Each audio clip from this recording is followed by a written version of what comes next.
This conference will now be recorded.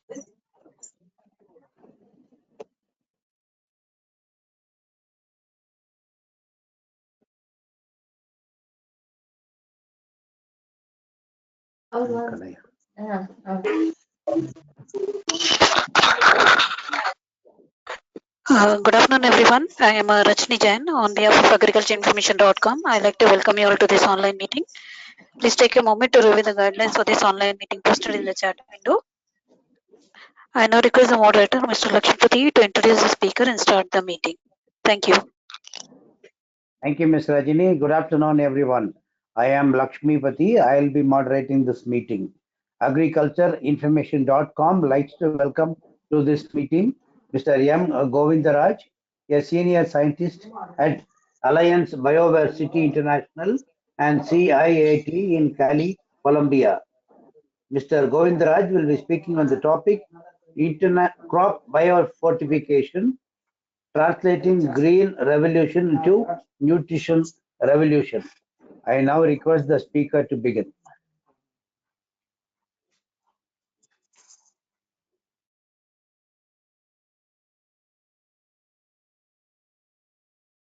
Very good morning, good afternoon, and good evening from east to west, all the participants.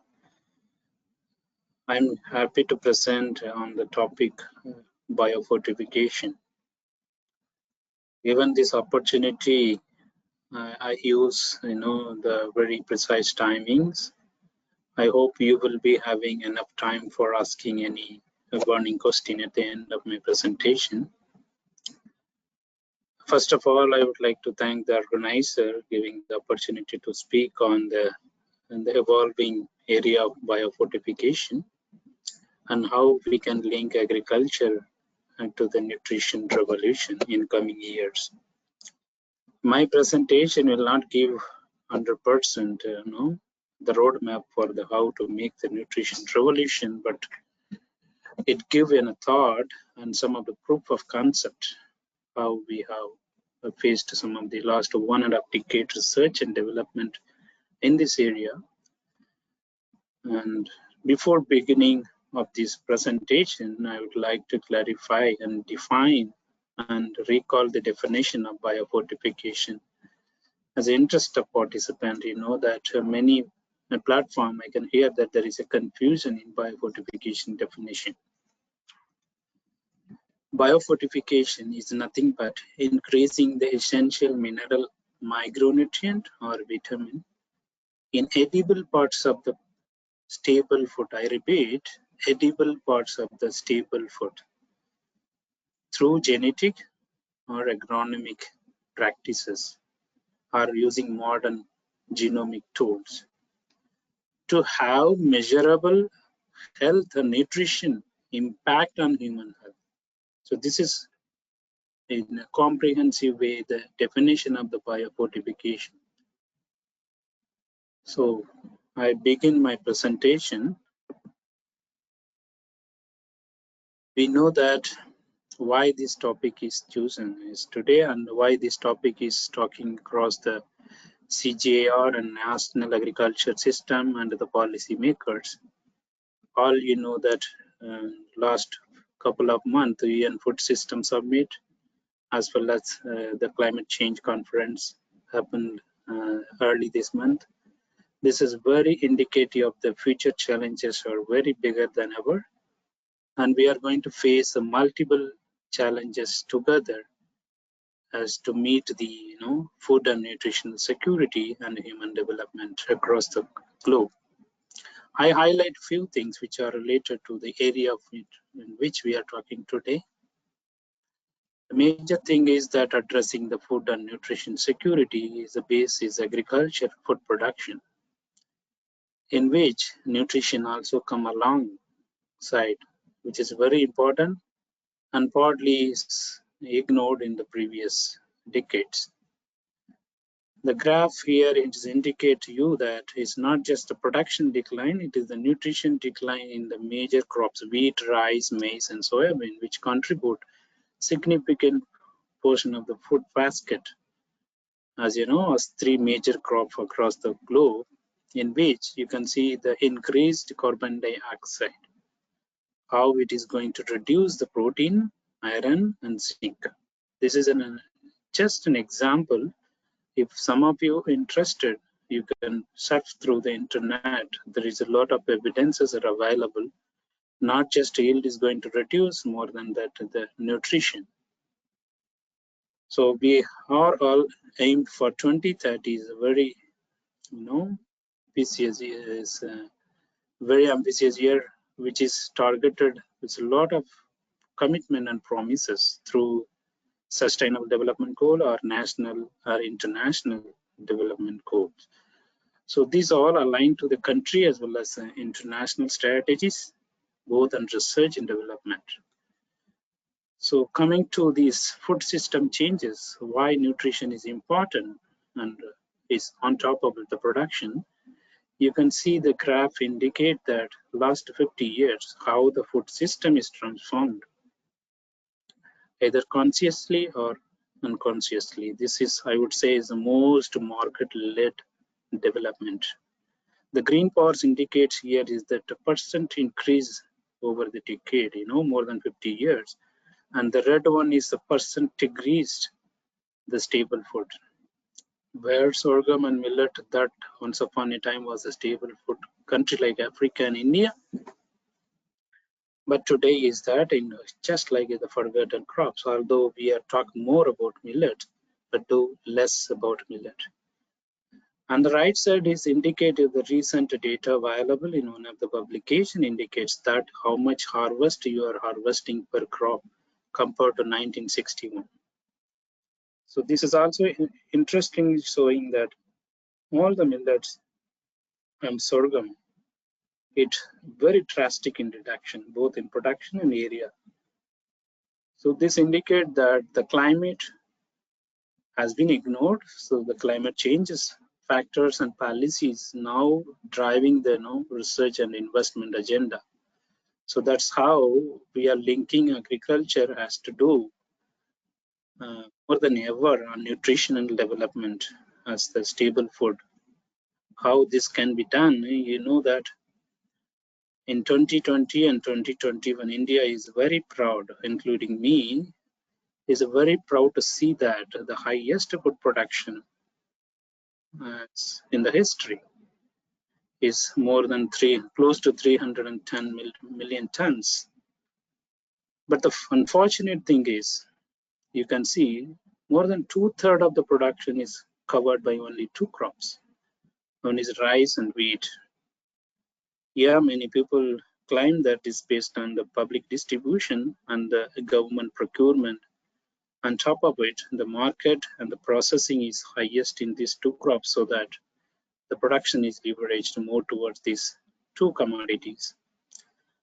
Whereas you see other crops, the production contribution is very negligible.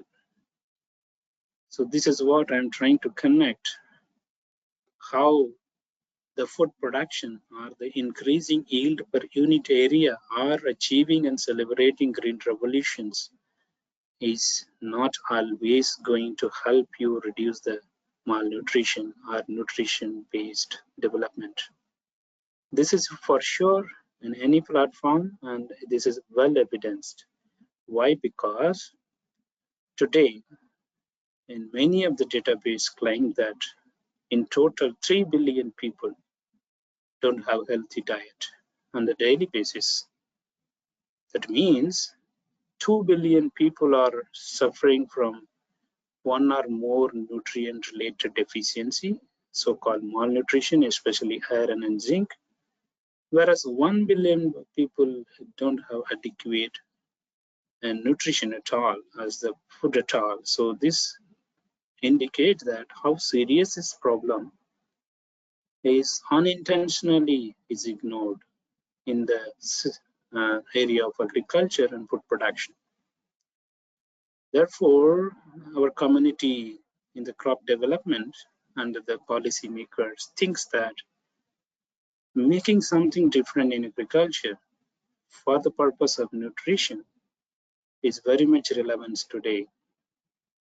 Why? Because again, the previous slide I indicated the food production is record breaking Are these going to address more than calories? Are these going to address the vitamin or mineral deficiency among the population? There is no answer, and that is very difficult to answer. Therefore, the question and the objective and agenda of the plant breeding so far is the central goal is to increase the stress tolerance to achieve the more yield per unit area, per acre, per hectare, or overall achieving the total production. As again, I'm referring to previous slide, we achieved the food production, but certainly is the aim of the plant breeding or crop improvement as a whole, or agronomic practices and input-oriented agriculture driven for the higher production, no doubt about it. But the question, or the plant breeding community or the crop improvement community still thinks that, or makes that plant breeding goal is also for ensuring the nutrition among the stable food crops. Other than cash crop, I would talk more focusing on the food crops. The answer is clearly no, because no policies exist. In coming slide, I will give you more example. Coming to the more narrow downing my topic on nutrition. In every state, this is the previous National Family Health Surveys released by Government of India. And I hope the latest data is partially available. This can be updated still, but there is no much difference in overall when I'm looking at the database. This indicates that, the red, orange, green, low, and medium anemia and standing anemia when case referring to mostly the iron deficiency, whereas standing refers to the, the reduced height for the age, which is driven by zinc deficiency. And some of you see there's some states are green, but it sees that almost 28% of that population is still standing or anemic. So across India from north to west, so north to south, east to west is affected by the different magnitude of this problem. So it's very much relevant. Each state stable food has to be concentrated for the nutrition purpose as well. This is very important. Comes for supplementation, fortification, diversity of the dietary, what they have, the food basket. These are all the three approaches so far trying and tried and is being invested. And this is shown significant amount of improvement. However, these are short term or which need the more infrastructure to monitor, to invest. Recurrent investment is required. Whereas biofortification come into place, is just like a genetic innovation which can give you a sustainable one-time investment and breed the varieties which is available and available after generation. So that genes governs the uptake and translocating and accumulation of the mineral micronutrient is assembled in the particular varieties will serve the purpose. However, this approach is very much important, is rural targeted. Once a cultivar reaches the farmers, it is who are the vulnerable people and vulnerable population and which serve the purpose. Once surpluses are being made and then reaches the market, reach the urban area and city market. This is the concept when 15 years before the biofortification is developed and advocated through Harvest Plus. And there could be the confusion still among the graduate student and the field workers. What is fortified and biofortified? This is very much debated and very much clarified in the many of the scientific community. And you know that fortification is nothing but post-harvest processing. Once you harvest and you add the essential nutrition and vitamins. Whereas the biofortification, as I said, this is the recurrent cost involvement you have to do repeatedly at every harvest and irrespective of the varieties. And whereas in the biofortification, you are choosing the germplasm or the particular variety to put biofortify through the genetic approaches or agronomic approaches in which the crop itself has been mobilizing and translocating an accumulation into the seed as a genetic factor which can be sown after that and it will get the similar amount of nutrition. So it's the one-time investment. This is multiple time. This is the post harvest, and this is the biological approaches. So this is how we differentiate the biofortification. I hope the diversity of the participant and somebody is seeing after the presentation this record may be useful. Why biofortification investment is required and where it is required. You know, the biofortification is no more is a special program now. It is going to be the mainstream program as the evidences are being increased and is supporting for the mainstreaming. So, you know, all we know that the food pyramid is a very much important and basic fundamental thought everyone has come across.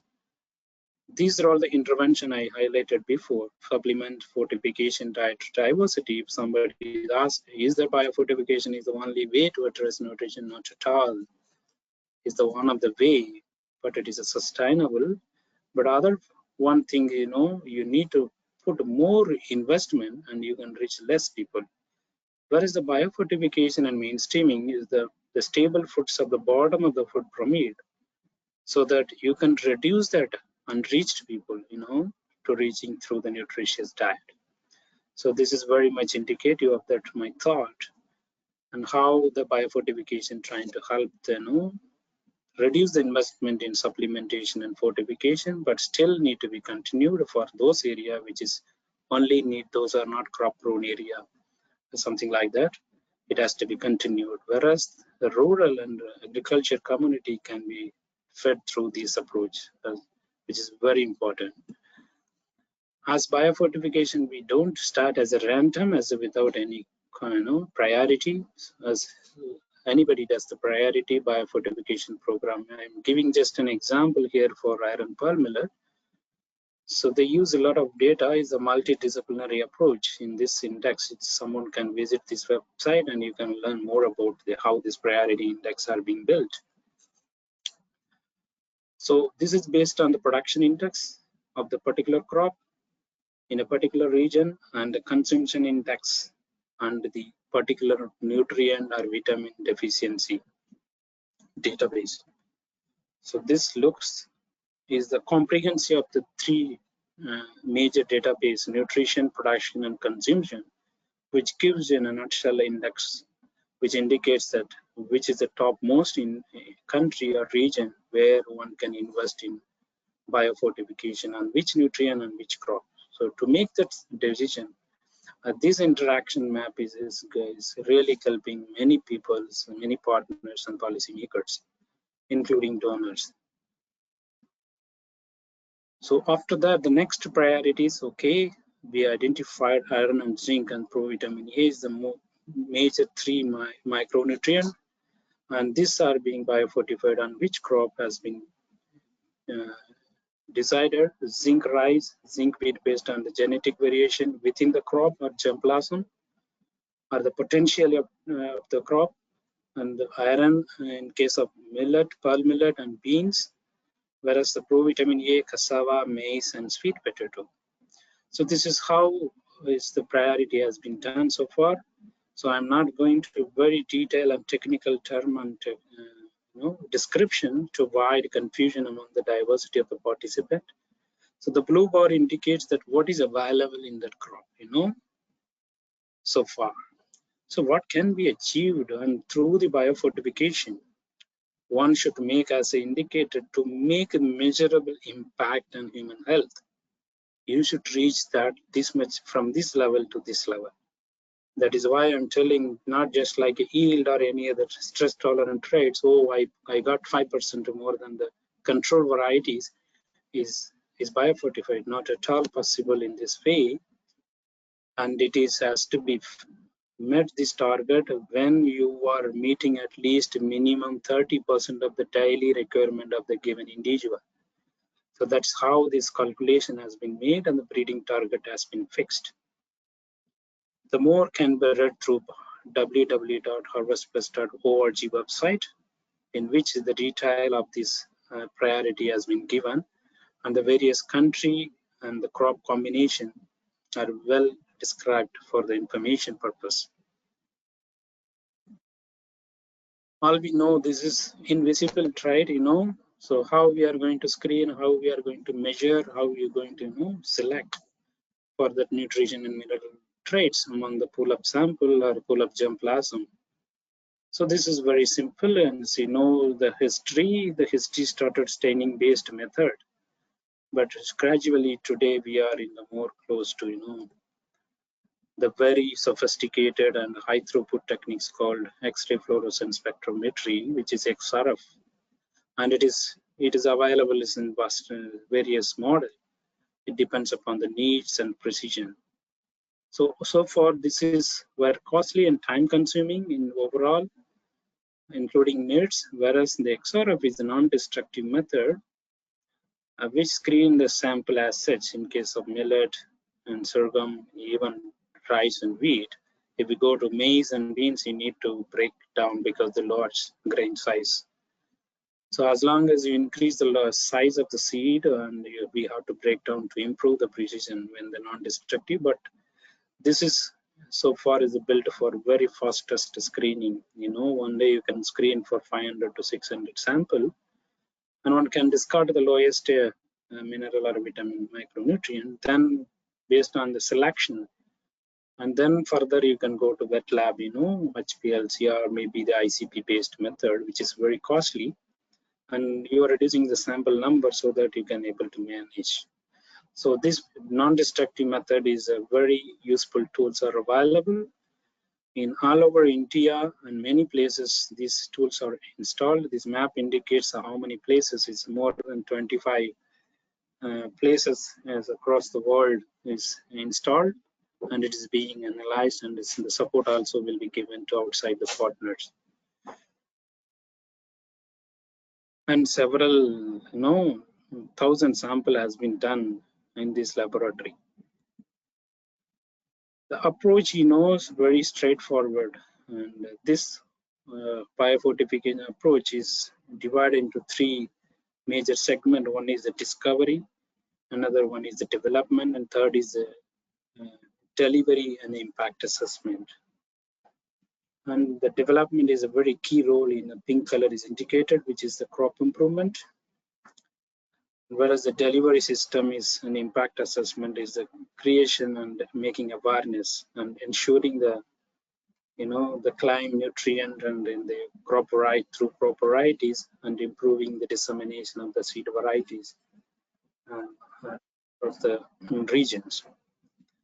So this indicates that this technology goal are being achieved through the crop development, and the performance and the product release are all mostly done through partnership, National Agriculture System, State Agriculture University, including ICAR.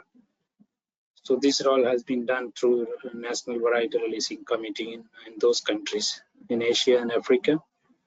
And this all the nutshell indicates that in which countries are, how this is crops each, high iron bean, high iron pearl millet. So this is all how it is now in testing or release. This indicates that in each of the countries, one can refer in this website. This is for just for information. And today we have the database showing that more than 400 biofortified varieties has been released across the globe, which target close to 60 countries. Is almost to 12 to 13 crops, which is very tremendous achievement, through partnership and through monitoring the Harvest Plus Global Alliance, who's leading and advocating the biofortification concept for more than 1.5 decade. So this crops in itself indicates that, and itself is answering the many questions, is biofortification is feasible? Yes, it's feasible. It's sustainable. Yes, these varieties are being released, and seed system has to take a role and multiply, and crop development should take care of the mainstreaming to continue as a sustainability. Is not just you breed one and the rest you will ignore. It's not like that. Is the institutional policy and individual country policy should support developing the mineral dense cultivars beside the yield and stress tolerance is very much important today and coming years. And this is just showing, the spread of these crop varieties where these are being released and cultivated. All this is not possible, as I indicated, it's all based on the partnership-based biofortification network and projects. And this is just one crop example, pearl millet in India. How many locations they have testing through partnership is a huge networks.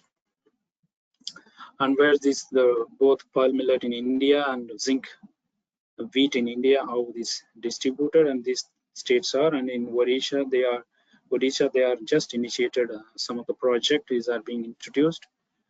Zinc rice and zinc wheat is being tried, and also finger millet in coming up.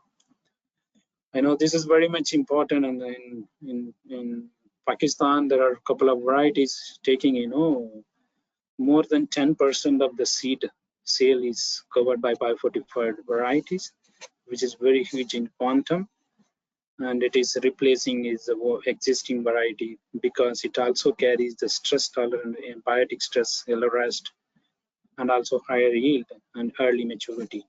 So these are all the key factors, not just nutrition will bring the food and nutrition security. It has to combine with the agronomic traits, both consumer preference as well as farmer preference. So this is how the mainstreaming is going to be addressed in coming years.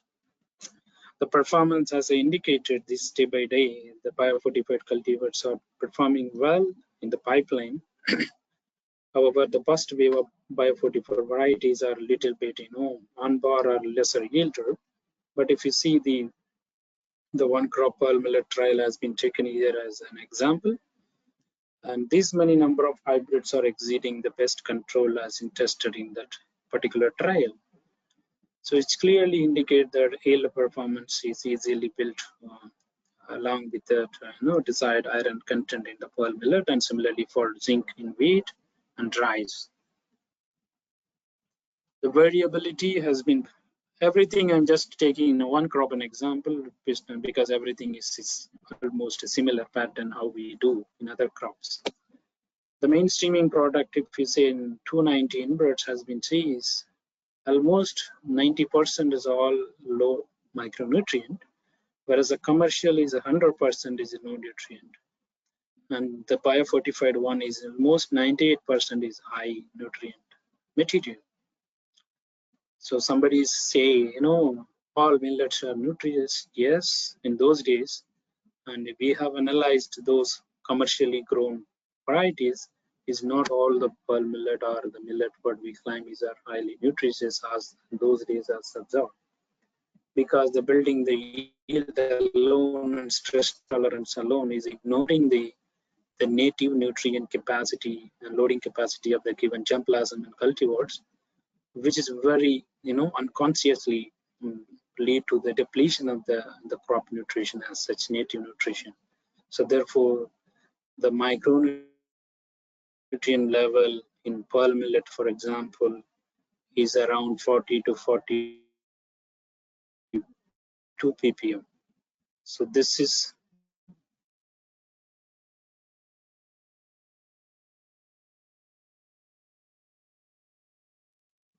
very, optimal, but it to meet the very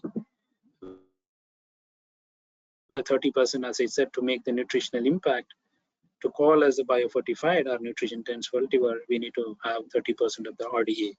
Therefore, the level has to be improved in the given level. This sorghum ICRISAT has been, and with the national partners, Bourbon University as well as IIMR, they're promoting this Shakti as zinc and high. Small millets also being the gene bank material stored at ICRISAT gives a big hope for the exploration and also exploitation of this trade in the coming breeding pipeline. And one can think how these processes are being made to detail very specific and generic way, both specific and generic way. This generic diagram will give you how the germplasm are being screened, the micronutrient screening tool with the existing allied tool, the restaurant and seed parent in case of hybrid crop. And this has been made cross between among themselves between and we developed for the female parent and has to went through the several and on-farm trial then released, whereas the inbred crop and in the OPV development in crop-pollinated crops, these are being population development and multi-line development is being done in the various stages. So therefore, mainstreaming now explored from the germ plasm, it has to be the main now has to be added along with the stress tolerant and modified traits. Somehow this slide I'm trying to show up to the participant to think about whether I grow for a given variety, how the iron target is being improved. This is the iron bean in Rwanda in Africa, how it is showing the progress towards the yield as well as the iron target, how this is making progress target. In the coming slide, I can another detail, more graph indicate if I grow one variety in southern part of India and whether give the similar level of micronutrient, yes, and part of not always, but however is any dilution effect when I get if this micronutrient are being reduced in the same variety, higher yield being in a given local graph indicates that there is no systematic relationship. So this graph is showing that you harvest a given varieties, you are not going to lose the nutrition range of the particular varieties. So this is a good news to the farmers. As I indicated, these three nutrition targeted breeding and we have achieved through partnership, the iron crops is give you up to 80%. I always told you in my presentation is 30%. But today we able to see that you can meet up to 80% of the daily need of the iron. So this is very, very tremendous achievement, and that is why we are endorsing that biofortification has to be mainstreamed to address the nutritional programs. And wheat, you can see zinc, you can reach up to 50%, whereas the vitamin A is very high, 50 to 100%. So this is the huge, this is all come from various clinical studies conducted by the third party as well as the clinically registered trial conducted by the partners as well. So this just to indicate how this crop has been biofortified or being promoted or will be promoted in the coming years, and it has to be work just like any other mechanism is exist. There is no special treatment has to be advised for a long term, but short term, yes, to demonstrate the efficacy of the market and the consumer preference. Yes, we need to follow the specific model and farmer producing organization and some special entrepreneurship to make that product to reach the consumer, to meet all the export or the youth engagement in the making different product. This is very much essential to achieve this, the breeding, how it is going to help you in the family nutrition. So let's see how India and Africa is going to tap based on a country strategy this agriculture into nutrition revolution. And some of the people interested in the graduate student, how this wheat is stored in the grain. This is also studied one of the partner, and they have published that this is how the protein is neuron layer, embryo and endosperm, where it is located based on the color intensity and how the iron zinc is located. It looks like mostly embryo and endosperm is a very important place for co-localization of the minerals, and which is processor has to consider to retain as much as proportion of this part to ensure the nutrition come from the biofortification effort. Yes, I told you that mainstreaming, how long we can make that nutrition revolution through this approach. The earlier, this is a low yield, low zinc, and now the green revolution brought that, higher yield. But as I said, unintentional that, low zinc.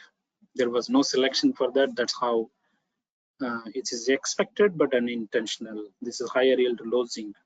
But aim is now today and in future, the higher yield, higher nutrition is very much essential to meet that a revolution. Unless you make this reach this place, and no one can, claim that this biofortification going to give you as a special program to make a nutrition revolution for a long term.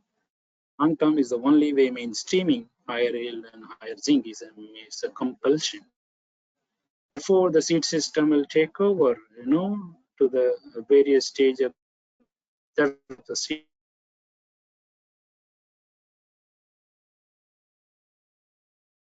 action, and it reaches the farmers. Then only we can ensure that this biofortification or nutrition or agriculture-based revolution can be made with the nutrition revolution. And for the crop improvement team, how integrated this dam is just for a partnership we made it. The regular breeding program and targeted biofortification breeding can merge both mineral traits and stress-tolerant productivity traits into the single pipeline, so that all 2 or 3 product profile-based trait must be selected and has to be or the multiple forbidden case by case, and it has to be built through the with a given partner testing advancement and the CG, from CG to NOTS to private sector. The cycle should be followed with the ethics of product profiles and its the market demand and traits. This is very much essential, and this concept are being discussed in various platforms to improve further to mainstreaming effort both at a CGAR system as well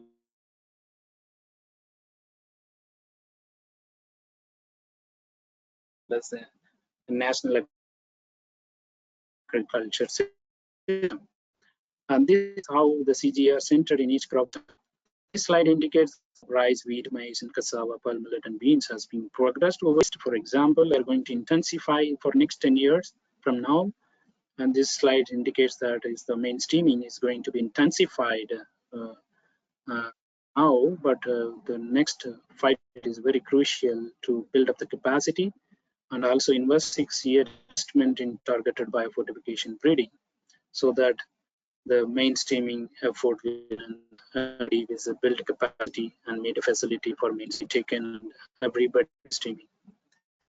Just like any other crop program, the crop research always been crop development conducted both NORS as well as the CGR, mostly the organization, whereas the seed multiplication, after which there is a very less follow-up and tightened partnership.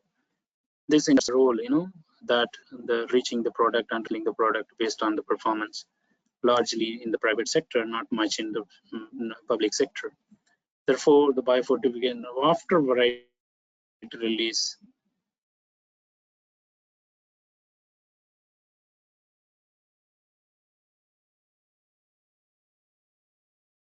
we need to have the chain of feedback and the contact and partnership to make the crop more viable and more purposeful, to make development both satisfaction to the farmer as well as consumer level. The interaction has to be kept. This is biofortified or non-biofortified. The BSI standard, like publicly available standards, are made ready for iron crops and zinc crop. Here I'm just showing this zinc crop, and this is how is met the baseline, which is available in the commercial market. When you store how much loss, when the processing how much loss, which is non-bioavailable portion, and this is the bioavailable. So you have to breed for everything to keep all the total micronutrient level to make the target target levels. So this is in that booklet you will be getting this open access. You will be getting one can procure and what grade it is indicates that iron zinc level in the wheat or rice grain, whereas in iron, beans, and palm millet. The critical elements of success, is the breeding. The crop improvement institutional policy is very much important, and enabling tools like screening, fast-track breeding approaches, genomic approaches is very much important. And knowledge is build up is always good, and keeping people in a more awake and ensure the precision. So genetic and crop physiology and more advanced multidisciplinary technology discipline is involvement is very much required in terms of product profile development and end product evaluation. Another capacity building NORS and partnership also is encouraged to keep everybody at the same page. We at Harvest Plus and strategy is very much scaling up strategy and it is the product oriented. The mainstreaming is always advocated and advanced and supported to make that all the national, international, all and breeding program is follow the gold standard rules. And whereas facilitate partnership not only for the production and chain is very much crucial and is important. So the values. Therefore, we enabling environment, we have started strengthening and advocating and supporting both nutrition and agriculture, and also this comes to communication scientific of awareness has been increased. This presentation and the webinar and series to various platform to make the awareness is very much important. As of today, the impact is just 12 million household growing biofortified crops.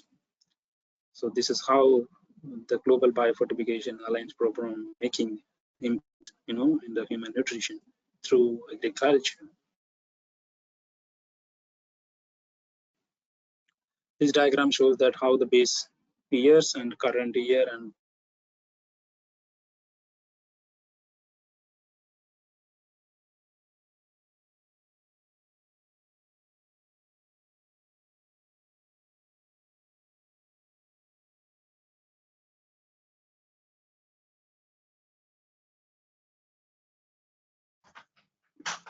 Mr.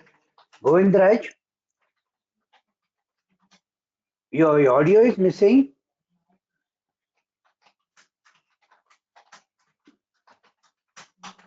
Mr. Govindaraj, we are not able to hear anything.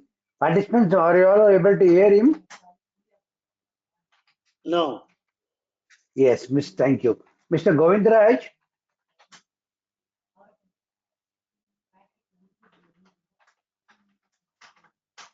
Mr. Govindaraj, you seem to be having some net issue.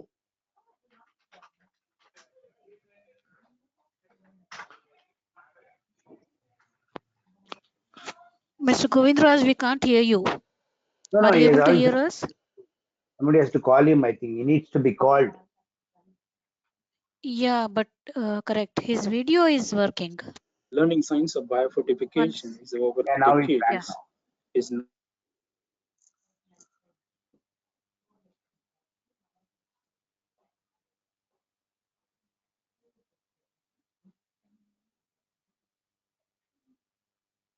Mr. Govindaraj, we are not able to. now a lot in understanding, and it is not much improved.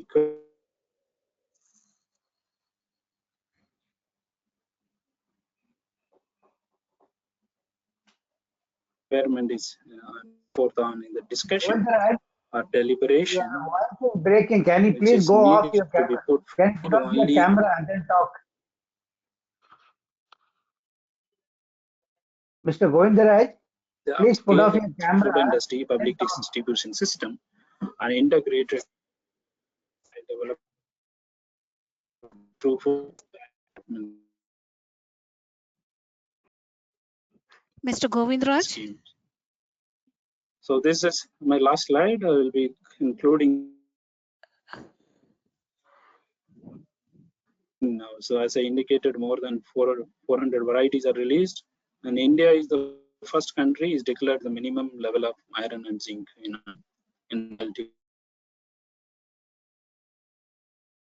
Okay, thank you, Mr. Govindaraj, for a very detailed presentation and talk.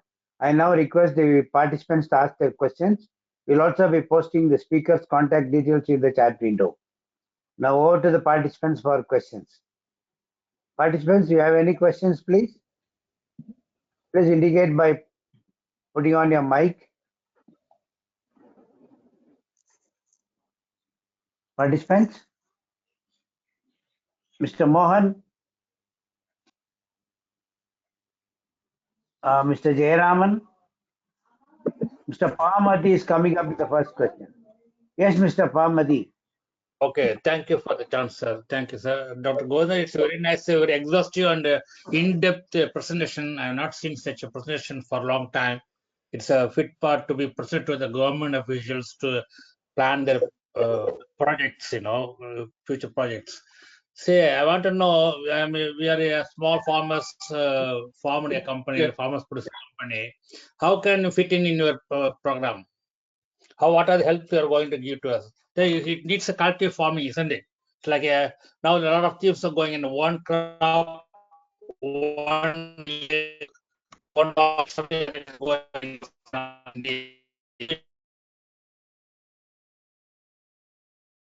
Mr. Mati, your voice is breaking, and I don't think the speaker would have heard you properly. Mr. Speaker, Mr. Govindaraj, can you please put off your screen? Can you stop sharing the screen? Yeah, thank you so much. Yes, Mr. Mati, can you please repeat your question?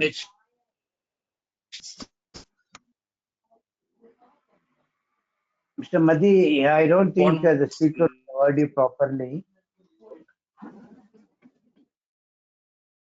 No, a lot of I was disturbance. lost. Yes.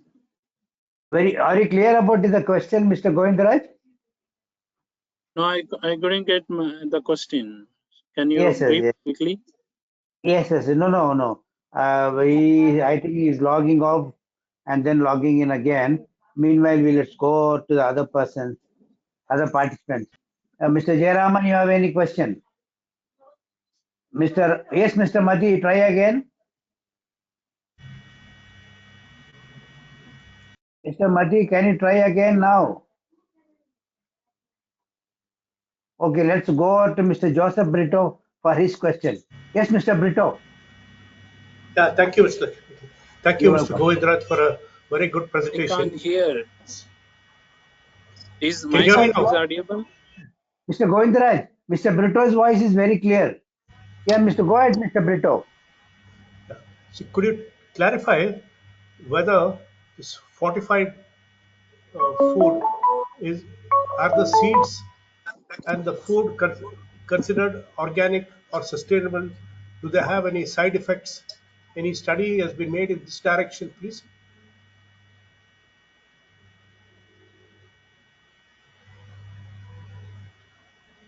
Mr. Govindaraj, Hello. you could not hear him? Mr. Govindaraj, I think your mic is off. You are off the. I think you have got some problem with the net. You have put off your audio. Looks like.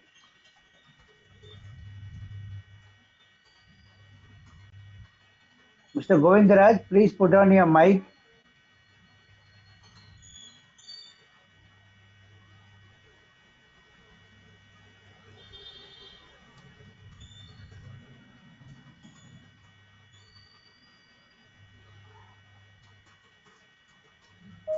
Participants, please hold on. I think he has got some net issues.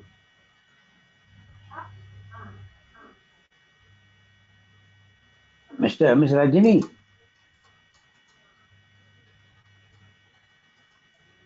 Miss Rajini. Yeah, we see now the speaker is logged out. Maybe he's logging in again. Please give us a few moments, participants.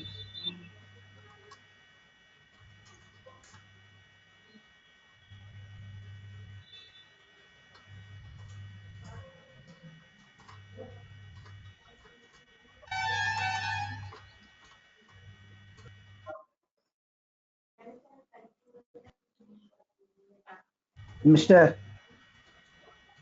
Govindaraj, you are not into the audio. Govindaraj, can you hear me? Yeah, can you hear Yeah, me, I can Mr. hear you Govindaraj? now. Yeah, now I read out the question from Mr. Brito. His question is fortified seeds and food considered as organic and sustainable? Please answer.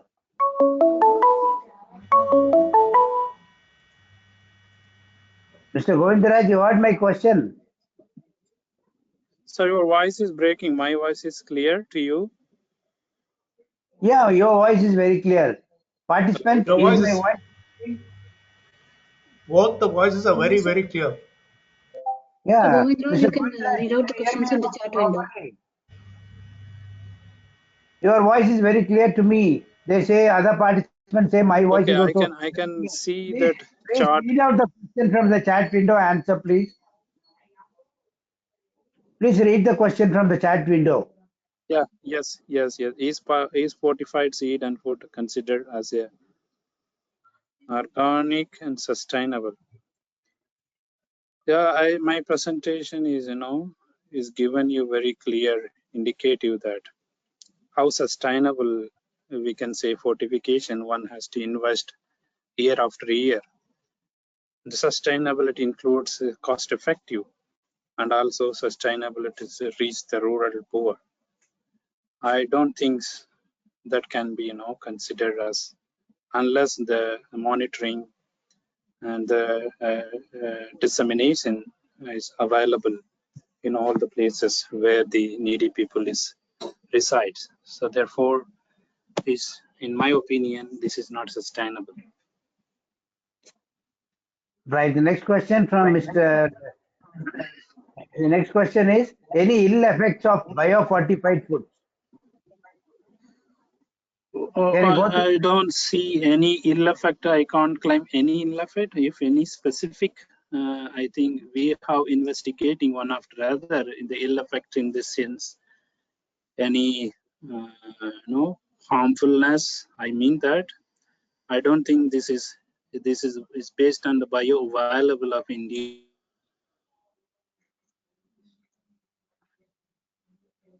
Your audio is off now, Mr. Govindaraj. Again.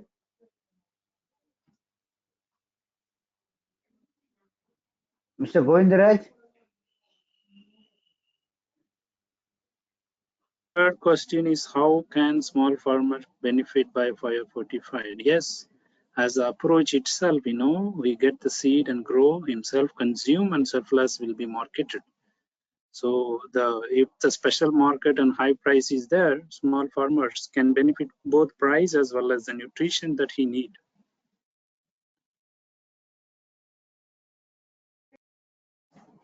The next question, please. Can biofortified food be certified as organic for export? So organic subject is different, in my opinion, because this is when we say the biofortified crops is grown like any other crop cultivation and farmers need to achieve higher yield. Even in biofortified crops, he has to add some inputs. So this can be, it depends upon how he grow, then you can categorize organic or non-organic. But as such, in generic way, we can't take it as an organic. It depends upon how farmers is practicing. And the next question is, why is not the public sector getting more involved? Why is not the public sector getting more involved in biofortified seeds? This is all about investment. How public is encouraging the biofortification, how public is investing. So far what they have doing public program is based on the special project which is invested by different donors or the multinational donors to invest in those special project. Unless public and the government, the local government, and ensure that policy, that is very important to make the public. Okay, now Mr. Mohan has got a question. Mr. Mohan. Yeah, thank you, Mr. Lakshmipati ji, and good afternoon, Mr. Any Govindaraj. other question, please? Good afternoon, Mr. Govindaraj. I hope I am audible. Yes, you are audible. Please go ahead. Thanks, Mr. Govindaraj, for your detailed and innovative. Excuse me, sir, I can't hear. No, you raise your question, Mr. Mohan.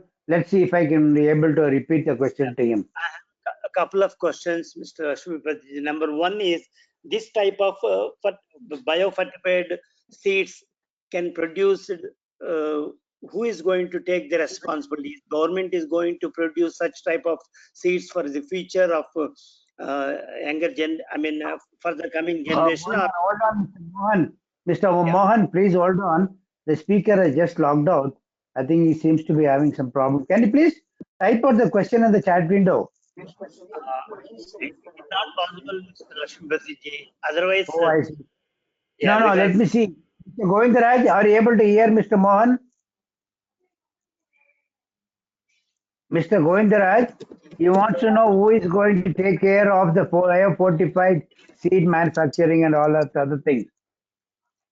Are you able to hear him?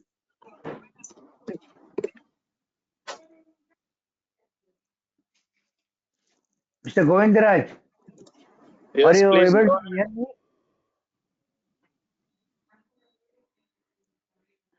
Mr. Govindraj, are you able to hear my voice? This is Mohan. No, Just I'm he's hearing only you. reading the question from the chat window, Mr. Mohan. I think the best way now could be only to write to him and then take the answer. Meanwhile, Mr. Govindaraj, can you please read out one more question from the chat window? Which are the major private sector players who are involved in biofortified seed puts in India? Yeah, yeah. So this is a call we are investing, involving, and the private sector involvement is very crucial. And so far, the private sector is not huge. I would say, in terms of Bayer crop science in India for pearl millet, and Nirmal seed for pearl millet, and zinc wheat, and some other very less participation, because there is no special price for them as a business, and this is not being taken as very serious. But however, when the national cultivar release policy come into place, just like palm millet, I think many other private sector can play major role in the coming years. Okay, thank you. Now, Mr. Govindaraj, are you able to hear me?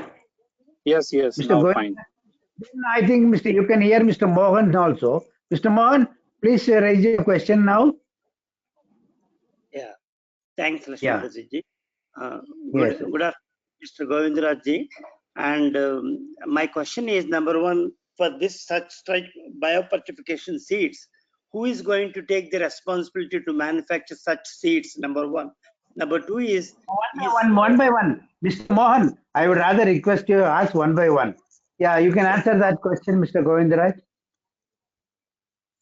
In a very specific answer, we all should take responsible. The responsibility is not sit with one people, because biofortification should be rolled out in public as well as the private breeding programs. Then only we can achieve the ultimate goal of the nutrition. Otherwise, this will be, again backfired to not to be achieved the targeted goal. So this is very much important, both public and private breeding program and a national system who take care of the seed production. To ensure this, they will take up only meeting these criteria, then the things will be addressed. Both public and private sector is responsible. yeah, got it. And my second question is, the Yeah. biofortification seeds is only for the millets, or it can be invented by your organization to the vegetables and fruits or such type in future? Yes, sir. This is largely thought for now, for the staple foods. As far as the staple food is concerned, is inherently low in micronutrient and vitamin. That's why we are bringing this, innovation and technology. However, vegetables are rich in, specific nutrient and vitamins, and that's we have to choose wisely which vegetables for which nutrient. I think choice will make, more meaningful and priority than the investing in improving nutrition in vegetable, unless there is systematic studies conducted this vegetable is consumed large and has low nutrition. So far, making choice is better in vegetables. Yeah, got it. Because previously, as you said, because all these millets, they used to have 75 to 80% in each meal, and only 30% will be the other part. But nowadays, I can't say the whole population, at least majority of the population now trending towards restricted to the millets food or such type of foods into 25 to 30%, and they're going. That's why I asked that question, and I got it answer. Good. And my final question is, um, is this particular biofortification is traded as a organic. What is the difference between organic foods and the biofortification foods? Is it both same, or could you please explain it? I can't give you much comment on organic food. Organic, certification has its own criteria. Where it is, it starts from the growing to packing. So it's all comprises the package of practices. Even the biofortified and non-biofortified crops can be, comes under the organic when how it you grow it.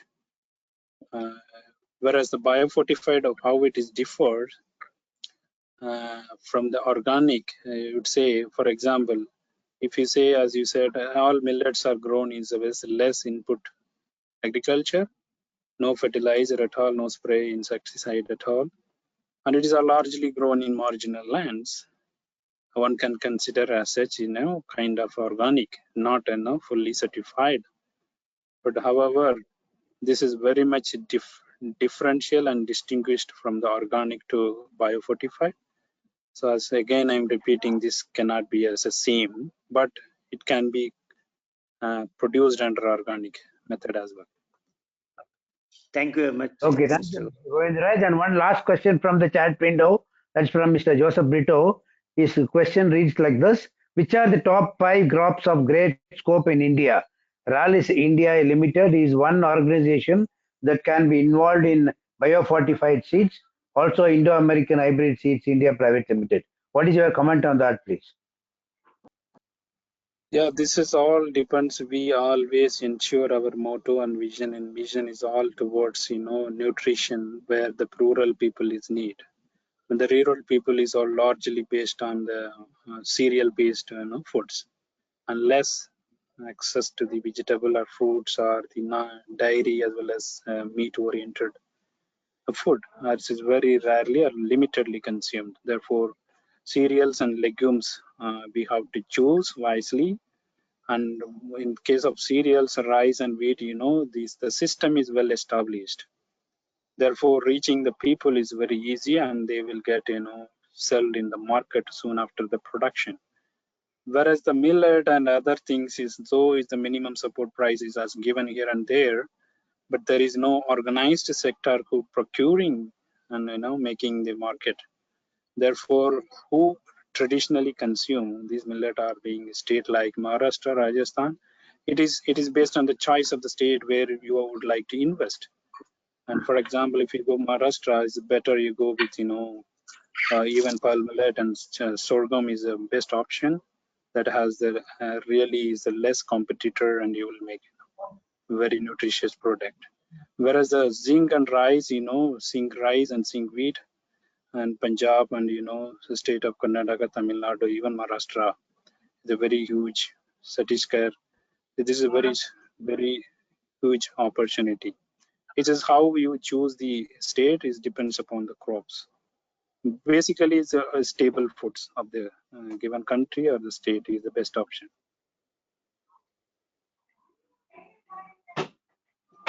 Thank you, Mr. Govindaraj, for answering all those questions.